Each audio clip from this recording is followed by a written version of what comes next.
Fijaos, el tema de hoy, la renovación en comunidad. ¿Necesita la comunidad renovarse? Por supuesto que sí. La vida humana es una renovación constante. Las células que constituyen nuestro cuerpo hoy no las teníamos hace 7 años. Son nuevas. Como dice la palabra, nuevas cada mañana. Cada 7 años se renuevan todas las células de nuestro cuerpo, excepto las neuronas, claro, que son las células nerviosas. Esas no se renuevan, al contrario, esas se pierden con la edad, ¿verdad? Pero la renovación de la comunidad es algo prioritario. Y vamos a ver cómo podemos crecer juntos, como creyentes, como discípulos del Señor, cómo crecer en Cristo. Crecer. Dice la palabra en el apóstol Pablo escribiendo a los tesalonicenses, en Primera de Tesalonicenses. Creo que esto debería pasar, pero no pasa. Ahora, fijaos, Pablo dice en Primera de Tesalonicenses, y el Señor os haga crecer y abundar en amor unos para con otros. Crecer. ¿Cómo se puede crecer? Vamos a ver. Dice también Pablo a los efesios, para que ya no seamos niños fluctuantes, llevados por doquiera de todo viento de doctrina, por estratagema de hombres que para engañar emplean con astucia las artimañas del error, sino que siguiendo la verdad en amor, crezcamos, otra vez el verbo crecer, crezcamos en todo en aquel que es la cabeza, esto es, en Cristo.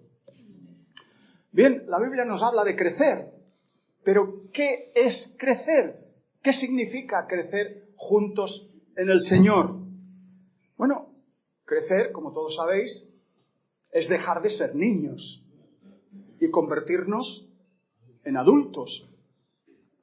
Y en este sentido, pensando en eso, el apóstol Pablo les escribe a los cristianos que se reunían en Corinto, en la ciudad de Corinto, y les dice: yo, hermanos, no pude hablaros como a espirituales, sino como a carnales, como a niños en Cristo.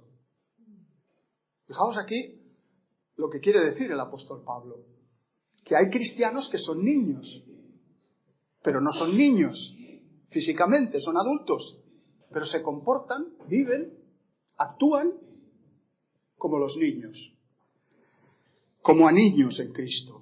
Os di a beber leche y no vianda, no carne. La leche no hay que masticarla, como la carne.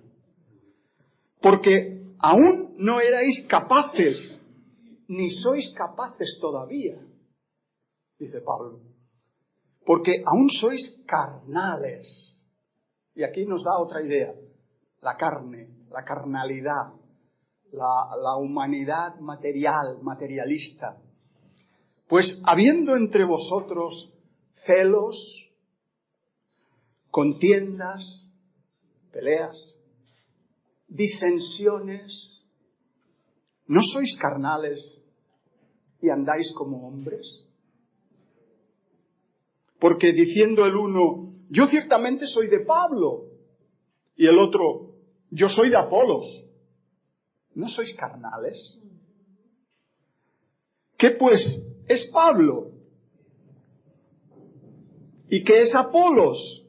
Servidores por medio de los cuales habéis creído, y eso según lo que cada uno concedió el Señor. A cada uno concedió el Señor. Yo planté, dice Pablo, Apolo regó, pero el crecimiento lo ha dado Dios. Así que ni el que planta es algo, ni el que riega, sino Dios que da el crecimiento.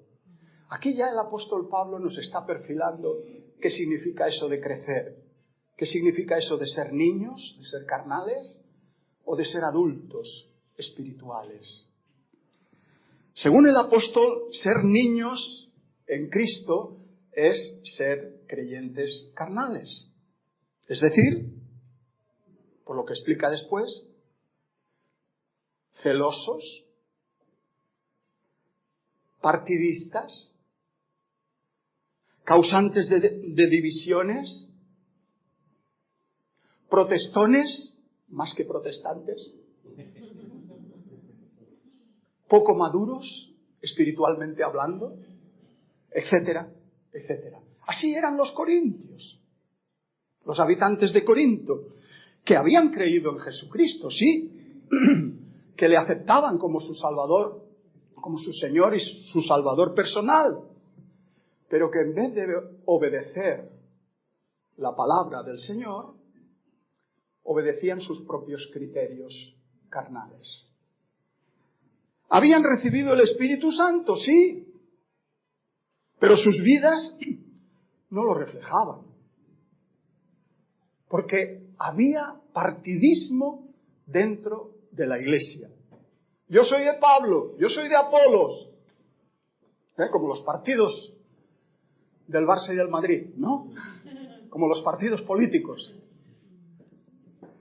El partidismo o el sectarismo dentro de la iglesia, hermanos, hunde sus raíces en el propio egoísmo humano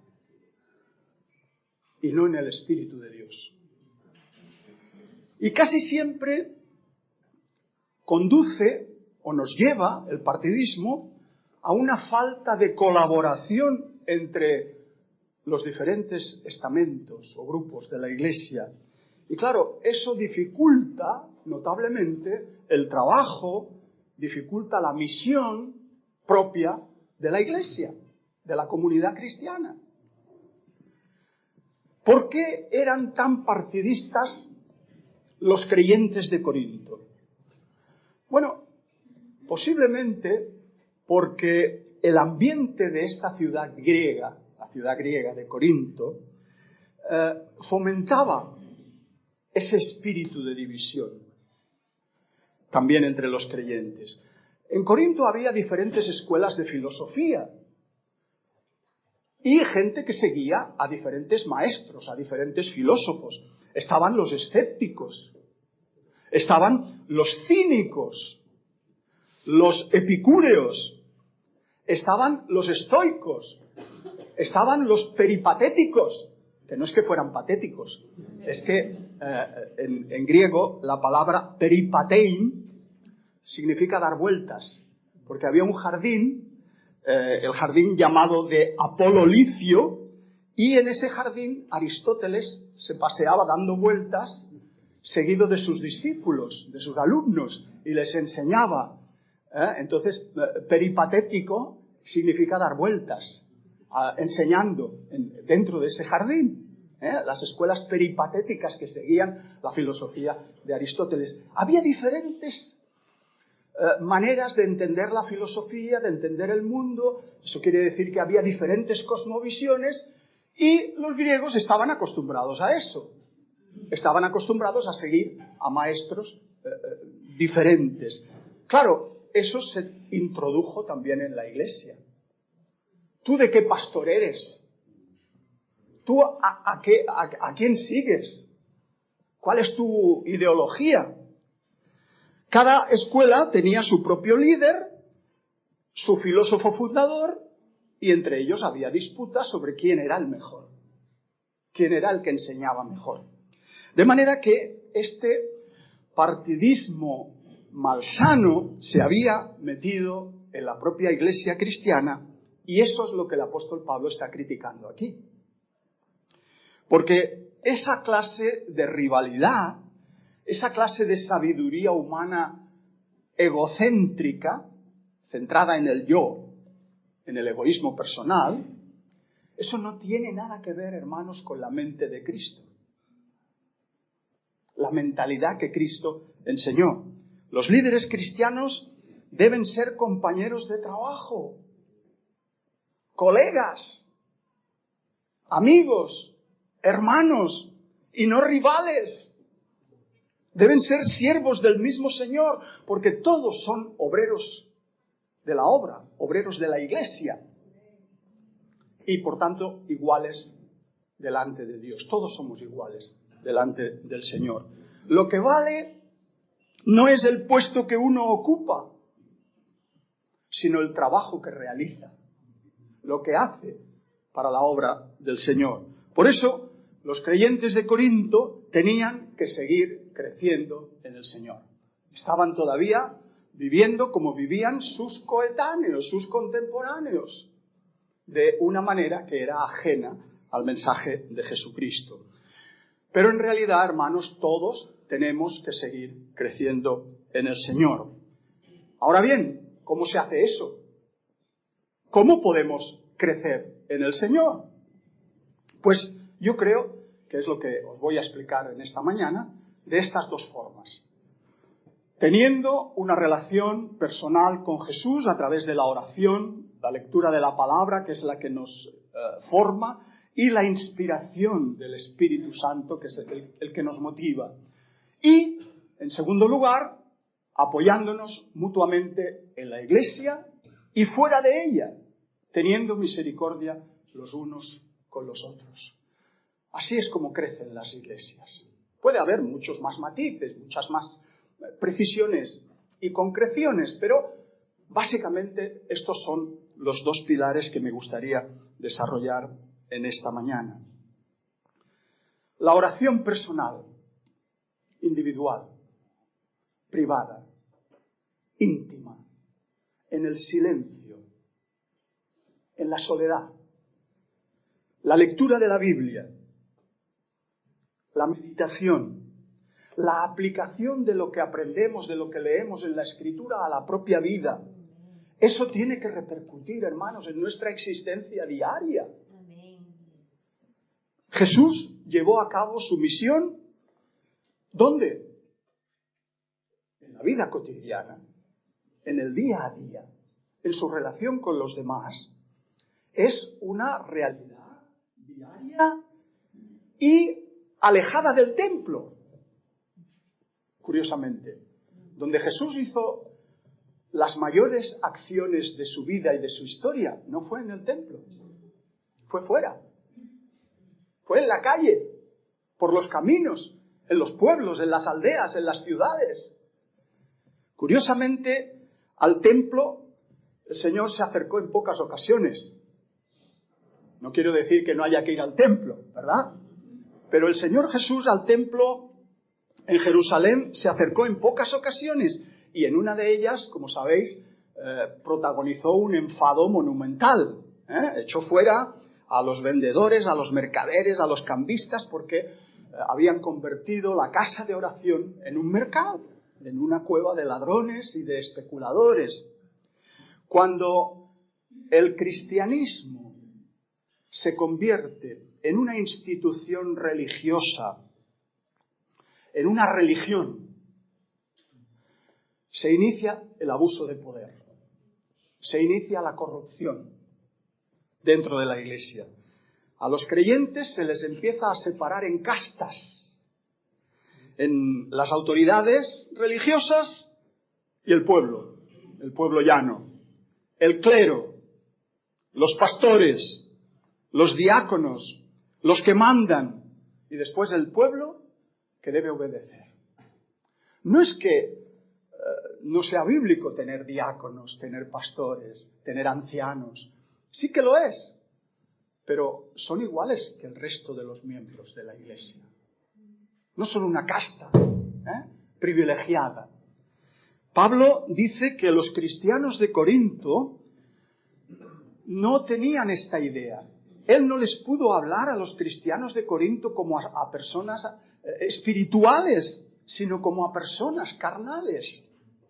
¿Cómo podemos nosotros llegar a ser cristianos espirituales? Pues esta es la gran respuesta. Yo creo, hermanos, que para llegar a ser cristiano espiritual, yo tengo que salir de mi propio yo,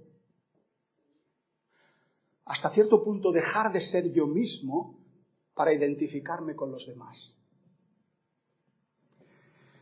nuestro ego personal, este es el primer paso. Superar nuestro ego, nuestro egoísmo, nuestros deseos naturales, a veces que son contrarios a la voluntad de Dios, y expresar nuestra espiritualidad creciendo en el Señor. ¿Cómo se hace eso? Saliendo de uno mismo y concentrándome en los demás, en las necesidades de los demás, en los problemas que tienen los demás. Si yo veo que un hermano esta mañana está muy serio, que no me ha saludado, le puedo decir: hermano, ¿qué te pasa? ¿Qué problema tienes? ¿Te ocurre algo? Y cuando uno se mete en los problemas de los demás, se olvida de los suyos. Y crece espiritualmente. El Espíritu Santo te llena porque tú te estás llenando de los demás. A veces el problema que tenemos los evangélicos, los protestantes en general, es que tenemos una espiritualidad vertical. Yo oro con el Señor, yo estoy en paz con Dios, yo leo la Biblia, yo crezco, yo aprendo mucho, sé mucha teología, pero no sé nada del hermano que tengo al lado, ni de sus problemas, ni de sus necesidades, ni me preocupo por él. Eso no es bíblico. Eso no es lo que quiere el Señor. El cristianismo tiene que ser vertical, desde luego, mi relación con Dios, pero también tiene que ser horizontal. Estar en comunión con los hermanos, ayudarles, estar pendiente de sus necesidades, porque el cristianismo es comunitario, es en comunidad, es en iglesia. Cuando uno pone su atención en los otros, en los débiles, en los sufrientes, en las víctimas, en los enfermos, en los necesitados, está facilitando el olvido de uno mismo. ¿Qué le dijo el Señor Jesús al joven rico? Una cosa te falta. Sí, lo tienes todo. Genial. Pero una cosa te falta. Anda, vende todo lo que tienes y dalo a los pobres. Y tendrás tesoro en el cielo, y ven y sígueme tomando tu cruz. Es decir, deja de concentrarte en ti mismo, en tu propia perfección, en aquello que te falta para ser salvo, y empieza a concentrarte en los demás. No seas tan egoísta. Empieza a pensar en los que te rodean. Y en nuestros días, hermanos, el individualismo propio, que es una característica de la sociedad posmoderna, se ha introducido, por desgracia, también en algunas iglesias. El individualismo protestante. Ese individualismo del creyente que desea ser autónomo, que solo le preocupa su propia salvación, salvarse a sí mismo, sin reconocer que depende en lo más profundo de su ser de Dios, del Espíritu Santo, pero también de los demás. Nuestra salvación también depende de nuestra relación con los demás, de cómo hemos tratado a los demás que conviven con nosotros. No podemos cerrar los ojos a la realidad que nos envuelve. Esto sería como hacer eso sería como una especie de eso que los teólogos hoy llaman el neopelagianismo. Pelagio decía en el siglo V después de Cristo que el cristiano se podía salvar no pecando y llevando una vida ascética de renuncia. Eso decía Pelagio. Pero entonces, claro, la salvación es confiada a las propias fuerzas del individuo, a las buenas obras, a intentar no pecar nunca, no hacer nada mal, a estructuras y a prácticas puramente humanas y no a la novedad del Espíritu de Dios. Este mismo individualismo hace que hoy florezca por doquier en nuestra sociedad lo que se ha llamado las espiritualidades terapéuticas. ¿Qué es eso? Es decir, yo hago meditación espiritual, yo hago oración privada, yo reflexiono en la palabra para sentirme mejor, para ser más feliz, para gozarme espiritualmente, etcétera, etcétera, pero mi vida no cambia en nada. No soy desafiado por el mensaje de Jesús. No hablo del Evangelio con los demás, nunca, o casi nunca. No les predico, no les evangelizo. Sigo viviendo y actuando como siempre. Entre semana nadie se da cuenta de que soy un seguidor de Jesús. Acudo el domingo a la iglesia, sí, y me gozo en el Señor por el mensaje que he recibido, y eso está muy bien. Pero todo gira alrededor de lo mismo, de mi ego, de mi yo individualista. Apenas nada trasciende a los demás. Mi cristianismo es puramente vertical y no horizontal, y debería ser las dos cosas a la vez. Hemos de tener en cuenta que no toda práctica meditativa, no toda meditación es una práctica espiritual. Para que en verdad la meditación sea una práctica espiritual, debe dirigirse a Dios a través de Jesucristo y debe repercutir no solo en mi vida, sino también en la vida de los demás. Es lo que dijo el Señor Jesús. Por tanto, si traes tu ofrenda al altar y allí te acuerdas de que tu hermano o tu hermana tiene algo contra ti, deja allí tu ofrenda en el altar, porque el Señor sabe esperar. Dios sabe esperar la ofrenda, pero lo que no le gusta que espere es que la reconciliación, que tú te reconcilies con tu hermano o con tu hermana. Anda, reconcíliate primero con tu hermano y entonces ven y presenta tu ofrenda. Las supuestas prácticas espirituales que solo buscan mi bienestar personal no son realmente espirituales. Son como analgésicos. Analgésicos que nos evaden de la realidad, que nos alejan del mundo en el que vivimos. Hoy en nuestra sociedad proliferan este tipo de corrientes, lo que se ha llamado las nuevas corrientes de espiritualidad, que vienen en su mayor parte de las religiones de Oriente. Hoy, por ejemplo, el hinduismo, el budismo, el taoísmo, sin negar lo bueno que pueda haber en estas culturas, en estas religiosidades, que algo bueno deben tener, por supuesto, sin negar eso, cuando se compara lo que proponen estas religiones con la revelación de Dios en el amor de Jesucristo, que da su vida por la humanidad, se quedan muy por debajo. Estas religiosidades orientales presentan una salvación exclusivamente interior, encerrada en el yo, en el subjetivismo, que consiste en elevarse por medio del intelecto, por medio de la meditación, hasta los misterios de una supuesta divinidad desconocida, a veces con matices panteístas.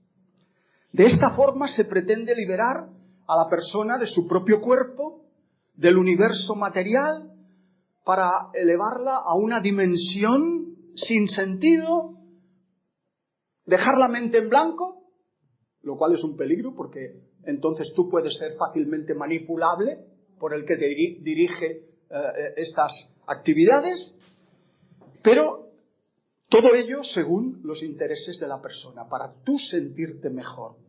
Lo que tienen en común estas religiosidades es que descuidan la realidad. descuidan la historia, atienden solo a la interioridad de la persona. Sin embargo, en la Biblia judeocristiana, al hablar de un Dios que se revela en la historia, pone de manifiesto que toda esa riqueza de nuestro interior existe no para nosotros mismos, sino para derramarla amorosamente hacia afuera. No para guardárnosla de manera egoísta, sino para que transforme el mundo, para que transforme la sociedad. Esta es la principal diferencia. La espiritualidad de Jesús no busca reducir el estrés de la vida moderna, aunque puede hacerlo, pero no es ese el principal propósito. Los evangelios muestran a Jesús en actitudes espirituales. El Señor Jesús se retira a lugares solitarios para reflexionar, para orar, habla frecuentemente con el Padre y no le llama Padre, le llama Papá, Abba, participa de los ritos religiosos judíos, sí, pero ninguna de estas prácticas espirituales busca nunca superar la ansiedad o reducir el estrés, conectarse con el yo interior o conservar la materia gris del cerebro, como pretenden hoy ciertas prácticas espirituales modernas. Hoy, por ejemplo, se ha puesto de moda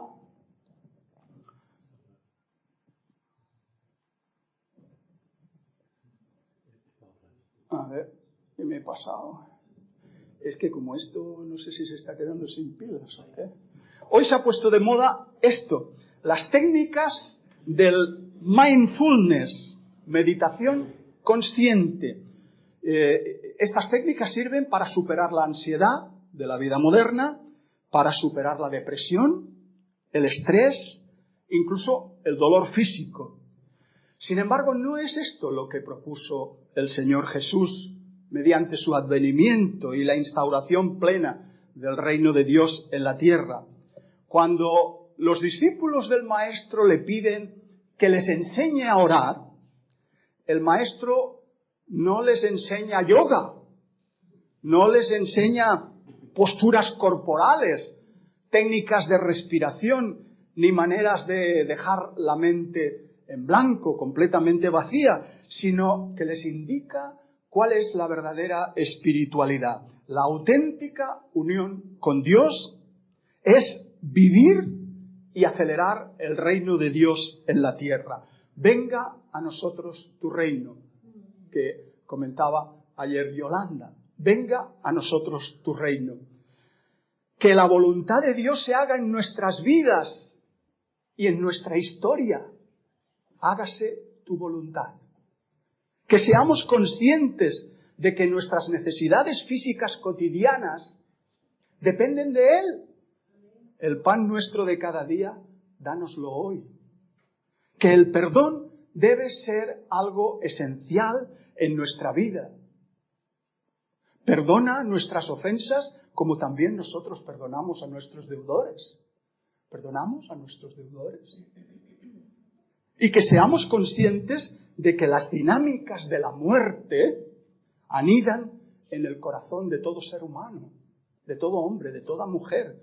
No nos dejes caer en la tentación.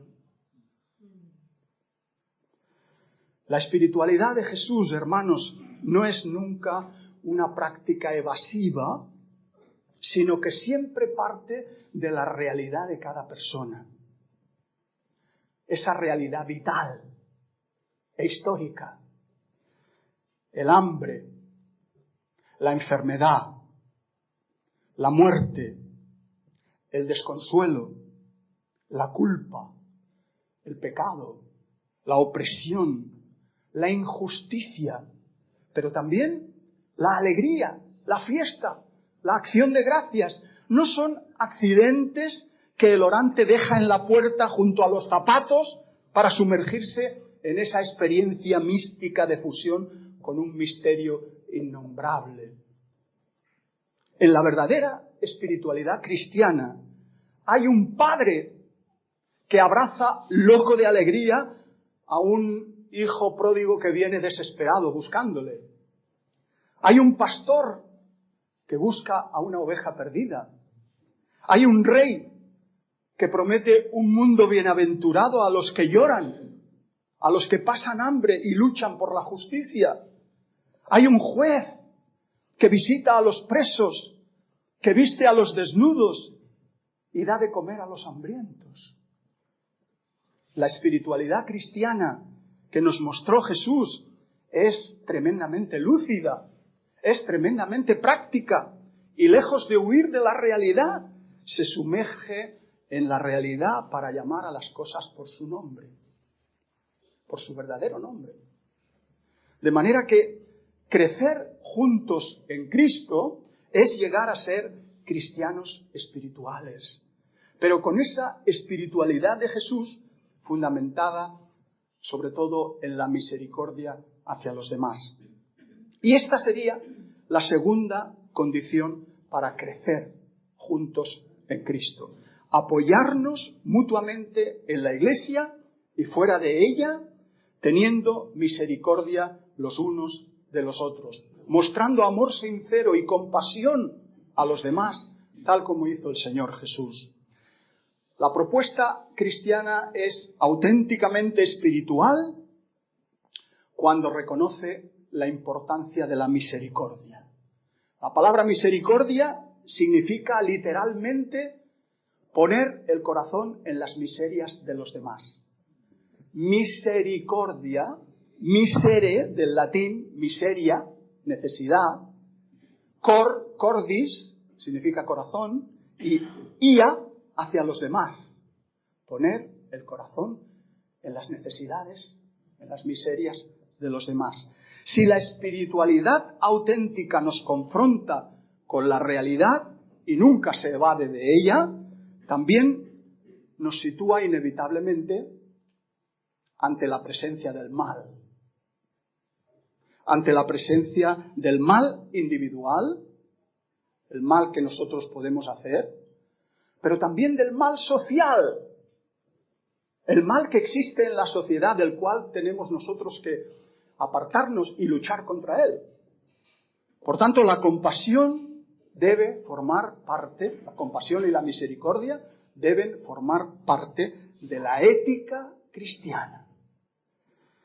Desde la singularidad de la visión cristiana, la atención al sufrimiento de los demás forma parte esencial del núcleo de la propia experiencia espiritual. Yo no puedo pretender ser un cristiano espiritual si me vuelvo de espaldas a los sufrimientos de los demás, a las carencias reales de mi hermano. Yo no debo encontrar consuelo y paz en la oración, en la lectura bíblica o la meditación, si eso me lleva a olvidarme por completo del sufrimiento que hay en el mundo que me rodea.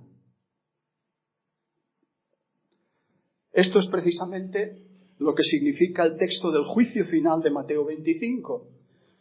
Señor, ¿cuándo te vimos hambriento y te sustentamos, o sediento y te dimos de beber?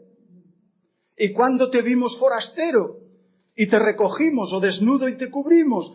¿O cuándo te vimos enfermo o en la cárcel y vinimos a ti, si tú nunca has estado en la cárcel? Y respondiendo el rey les dirá: de cierto os digo que en cuanto lo hicisteis a uno de estos mis hermanos más pequeños, a mí lo hicisteis. ¡Qué maravilla, hermanos! Esta es la verdadera espiritualidad. En la espiritualidad cristiana, la ética se une íntimamente con la misericordia y lleva hasta sus últimas consecuencias aquello que dijo ya en el Antiguo Testamento el profeta Jeremías. Él juzgó la causa del afligido, se está refiriendo a Dios. Dios juzgó la causa del afligido y del menesteroso. Y entonces estuvo bien. ¿No es esto conocerme a mí? Dice Jehová. O sea que conocer a Dios es actuar en favor del menesteroso, del necesitado. Y no saber mucha teología. Está bien saber mucha teología. Es necesario. Pero la espiritualidad cristiana, hermanos, pasa por el amor, por la misericordia, por la compasión. El conocimiento de Dios, que es el fin de toda espiritualidad del creyente, el fin de la espiritualidad es conocer mejor cada día a Dios, viene determinado por la práctica de la justicia. El encuentro con Dios debe ser también el encuentro con el mundo de Dios, con su proyecto de salvación para la humanidad que sufre. La verdadera espiritualidad es aquella en la que no solo nos encontramos con el rostro del otro, con mayúsculas, de Dios, sino también con los rostros sufrientes de los otros y de las otras. Todos esos otros rostros con los que nos cruzamos a diario en nuestra vida cotidiana, hermanos, son vidas que nos interpelan. Son vidas que nos responsabilizan, nos hacen responsables de ellas. No hay experiencia espiritual verdadera si nos olvidamos del sufrimiento de los otros. No hay experiencia espiritual cristiana que no integre la cruz de Cristo, pero también las cruces de todas esas víctimas inocentes de la historia. Esas cruces las cargó también el Señor Jesús en su cruz, en aquella cruz personal del Gólgota. Pero no debemos perder de vista que la cruz no es lo central del cristianismo. ¿Qué es lo central del cristianismo? La resurrección de Cristo. Eso sí es lo central. A pesar de eso, la cruz nuestra de cada día, es como un correctivo constante a todas las falsificaciones que el ser humano suele hacerse de Dios y de todo lo trascendente. Nuestra civilización actual intenta hacernos creer que lo más importante hoy es el Dios dinero, el Dios poder, el consumismo, la ostentación, que solo eso puede hacer feliz al hombre. Esta es la religión mayoritaria que triunfa, por desgracia, en nuestros días. Es también la religión del humanismo, que intenta matar a Dios para hacer del hombre un Dios. En la religiosidad que se predica hoy en casi todos los medios de comunicación del mundo, lo más sagrado del universo no es Dios, es el hombre, el ser humano. Y que por tanto nadie puede ponerle límites al hombre. Límites de ningún tipo. Límites a sus proyectos tecnológicos, a sus proyectos económicos, a sus proyectos sociales, etcétera, etcétera. Es lo que vemos, por ejemplo, en la moda del transhumanismo, que apuesta por desarrollar tecnologías biológicas para aumentar nuestros sentidos, nuestra capacidad cognitiva, para mejorar nuestra salud, nuestra esperanza de vida. ¿Qué decía Putin estos días? Que no vamos a envejecer hasta los 150 años, nos cambiamos los órganos como si fuera un puzzle y el ser humano va a seguir viviendo. Algunos transhumanistas creen que vamos a alcanzar la inmortalidad, que no vamos a morir nunca. Desde luego, esto estará supuestamente al alcance de quien se lo pueda pagar, ¿verdad? Porque los trasplantes de órganos no salen gratis. Sin embargo, estas pseudo-religiosidades no pueden hacernos felices, por más que se nos obligue a decir que sí, que somos felices si tenemos esto. Son utopías individualistas que solo buscan el bienestar material en el presente, pero no tienen respuestas eternas, respuestas trascendentes. Conclusión. Para crecer hoy juntos en Cristo, debemos vencer la tentación de convertirnos en iglesias del bienestar. Es verdad que vivimos en una sociedad del bienestar, sobre todo en Europa y en Estados Unidos, en algunos otros lugares. La sociedad del bienestar, todo el mundo quiere vivir aquí. Sociedades acomodadas, sociedades individualistas, que son o pretenden ser como un remanso de paz, de tranquilidad, tan deseada hoy en el mundo occidental, donde nunca se hable de los problemas reales del otro mundo, que no vive en la sociedad del bienestar. ¿Es esta una tentación comprensible? Pues vivimos en Europa, vivimos en la sociedad del bienestar, vivimos dentro del Estado-providencia que cubre todos los derechos sociales de todos los ciudadanos del país. No obstante, convertirnos en este tipo de congregaciones no me parece un camino eficaz. Es un camino peligroso, es un camino falso, porque el mundo ya ha comprendido que se puede buscar esa paz y esa tranquilidad sin necesidad de ir a las iglesias. La otra opción que tenemos como iglesia, la opción opuesta a esta, de la iglesia del bienestar, es ser la iglesia levadura. ¿Os acordáis, no?, de la imagen? La iglesia levadura que en su pequeñez es capaz de hacer fermentar toda la masa. O como esa pequeña semilla que puede originar un árbol grande, o como ese grano de trigo que muere para dar mucho fruto. Hermanos, nuestras iglesias tienen que ser como el mundo al revés, que nos propuso el Señor Jesús en las bienaventuranzas, en las que los pobres de espíritu, los mansos, los que lloran, los que tienen hambre y sed de justicia, los misericordiosos, los de limpio corazón, los pacificadores, los perseguidos, tienen todos gran dignidad. Todos tienen la misma dignidad a los ojos de Dios. Este es el mundo al revés. Los excluidos de la sociedad son señores tan dignos como el joven rico, desde la perspectiva de Dios. Y aunque los ricos también son llamados por Jesucristo, solo pueden entrar en la iglesia, los ricos solo pueden entrar en la iglesia por la misma puerta que entran los pobres. Hermanos, por utópica e inaccesible que suene esta segunda opción, marca la dirección en la que debe caminar la iglesia de Cristo. Una iglesia cuyo Dios, creo que esto también lo comentaba ayer Yolanda, quitó de los tronos a los poderosos y exaltó a los humildes, a los hambrientos colmó de bienes y a los ricos envió vacíos. Yo creo que esta segunda opción es el camino que Dios sigue abriendo hoy para nuestras iglesias, para nuestras congregaciones.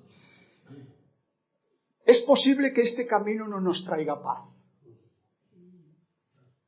Es posible que nos traiga todo lo contrario. Guerra y división. Tal como dijo el Señor Jesús, no penséis que he venido para traer paz a la tierra. No he venido para traer paz. No he venido para hacer la sociedad del bienestar, la iglesia del bienestar. He venido para traeros espadas. Espadas. Espada.